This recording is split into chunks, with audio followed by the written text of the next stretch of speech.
Hello, class. Today I'm going to be presenting Chapter 66, Paying for Healthcare and the Joys of Insurance. Now, start off with the basics. We have Medicare is for helping older people with healthcare expenditures, which pretty basic, easy to understand. You want to care for the elderly. That's how I typically try to remember it.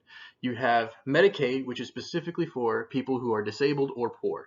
Now, to be able to qualify for this, you have to be below a certain amount of economic income and have a certain be under a certain limit of assets.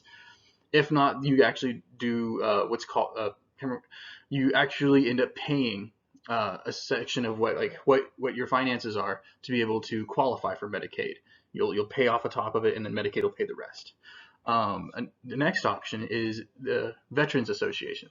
So it's specifically for helping honorably discharged veterans with their medical needs, and it pretty much covers everything. I think there's only like one or two things it doesn't cover.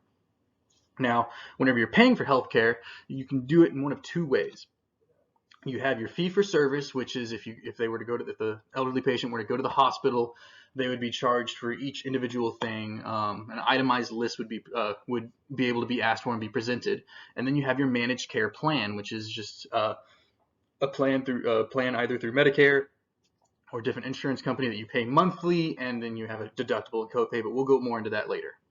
All right, next we have Medicare itself, and going a little bit more in detail for it.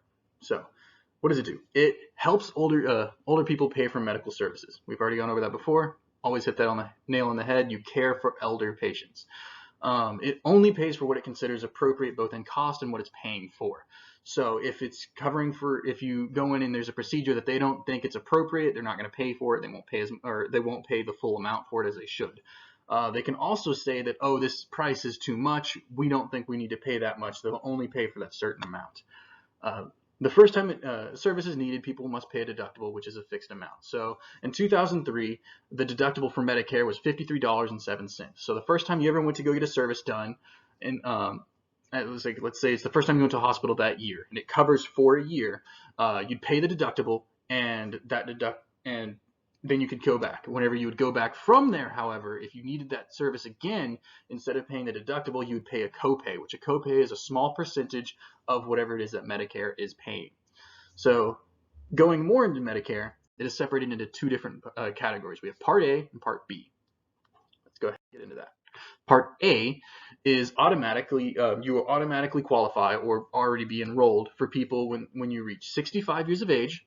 You're eligible if you have Social Security, railroad retirement, or civil service retirement benefits. You already have Part A. You already qualify for it. You just got to go through the right steps. Part A covers pretty much all in-hospital charges that a person can get, plus some at-home care if needed after the hospital stay.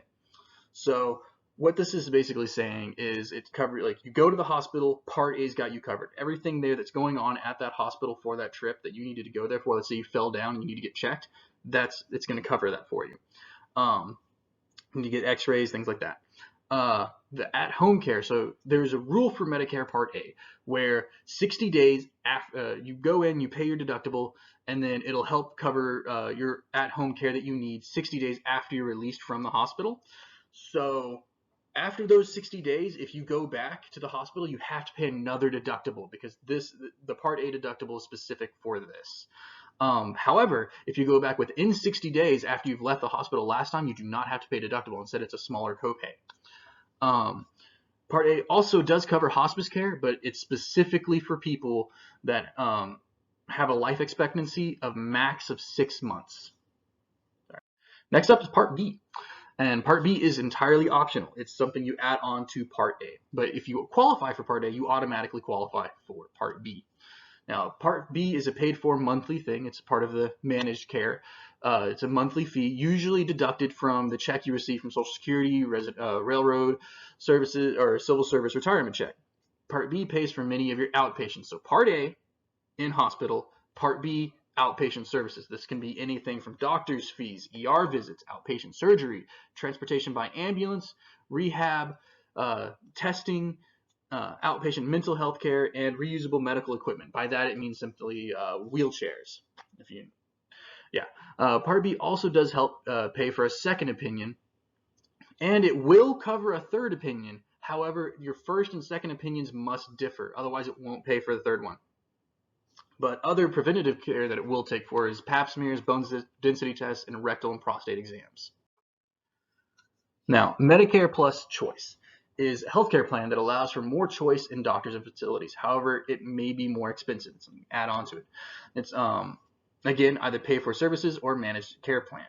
It does help pay for prescription drugs, hearing aids, eyeglasses, and preventative care, which is a really big thing because Medicare Parts A and B do not cover these.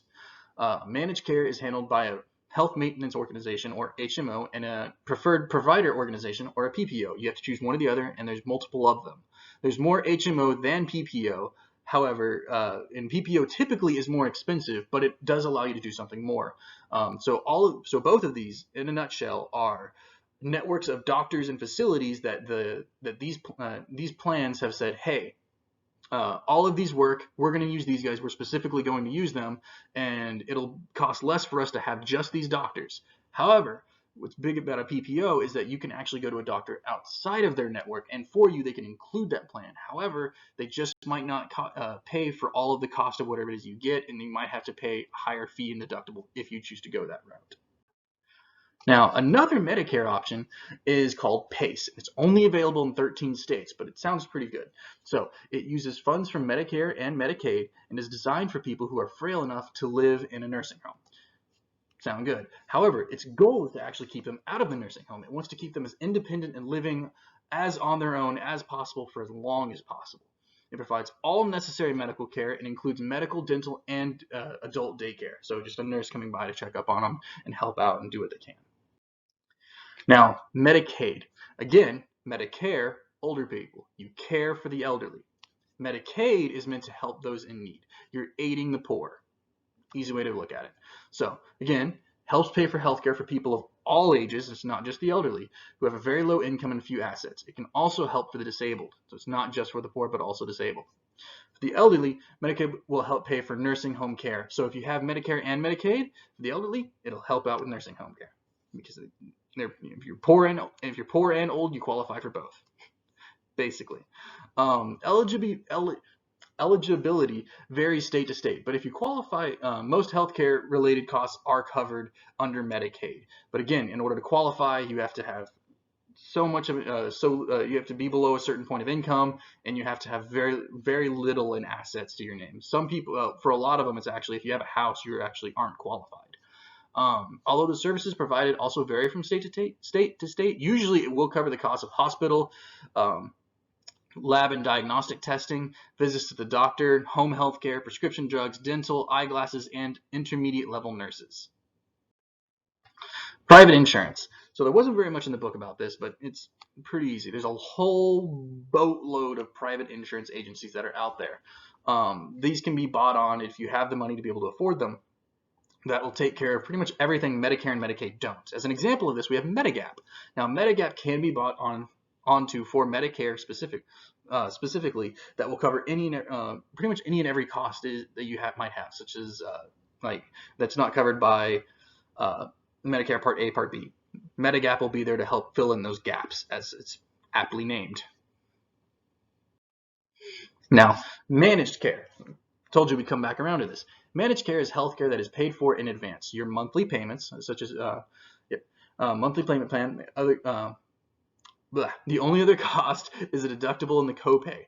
We've went over this, hit this on the nail on the head so many different times. You do your deductible and copay with managed care, not your fee for services. And managed care is run by those same HMOs and PPOs that we went over earlier. But there's that useful fun fact of there's more HMOs and PPOs and more expensive. But again, PPOs are primarily the ones that you're a little bit more expensive, but you're able to pick a doctor outside of the network instead of having to pay full price for that doctor. PPOs will pay a little bit more for them, but they're a little bit more expensive in the long run. With managed care plans, the patient's information is available to all doctors and healthcare professionals within the network, and because of this are able to provide better care due to all of the patient's past and current information being easily available on the account from the HMO or PPO. And guys, that is everything. That is all I got. Have a great time, and let's nail this trimester.